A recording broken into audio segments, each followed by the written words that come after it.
अस्सलामु अलैकुम वरहमतुल्लाहि वबरकातुह। नाज़रीन, हम लोग इस वक्त हमारे उस्ताद मोहतरम और अंजुमन दर्दमंदान तालीम व तरक्की ट्रस्ट महाड़ और ज़िला शाको के हमारे बानी हज़रत मुफ्ती रफ़ीक पुरकर मदनी साहब, उनके हम इस वक्त घर में मौजूद है। आप देख सकते हैं कि लोगों की जानिब से ये बातें आ रही थी कि मुफ्ती साहब की अभी तक इस पर अपील नहीं आई, मुफ्ती साहब का अभी तक कोई वाइज मैसेज नहीं पहुंचा। हम इस वक्त मुमरा हल्के की पूरी टीम मुफ्ती साहब के घर में मौजूद है। आप मुफ्ती साहब के खुद घर का नज़ारा देख सकते हैं।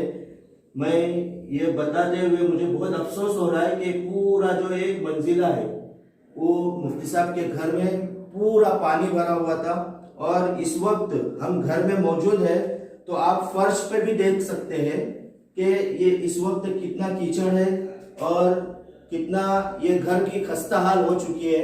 आप खुद इस वीडियो में देख सकते हैं।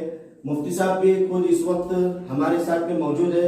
मैं मुफ्ती साहब से दरख्वास्त करूंगा कि लोगों को आप कुछ एक अपनी जानिब से संदेश और मैसेज दें ताकि लोगों को भी इत्मीनान हो कि आप क्यों अभी तक बाहर नहीं आए और किस वजह से आप अभी तक लोगों को अपना मैसेज नहीं दे सके। अल्हम्दुलिल्लाह वस्सलातु वस्सलामु अला रसूलिल्लाह मुहम्मद व अला आलिहि व असहाबिहि व मन वाला, अम्मा बाद।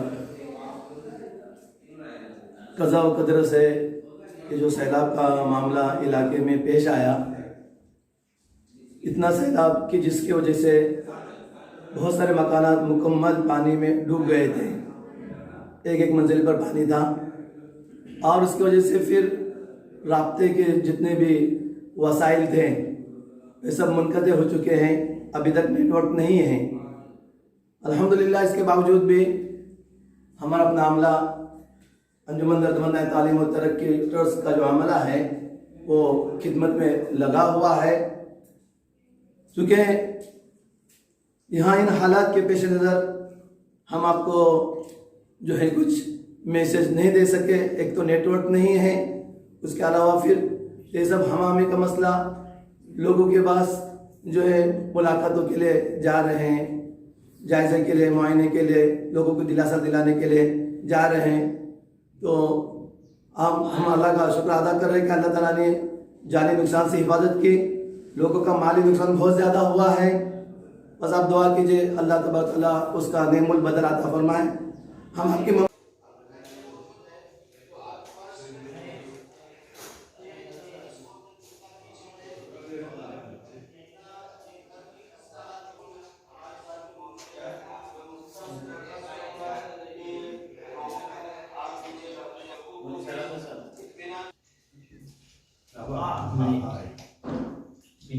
इधर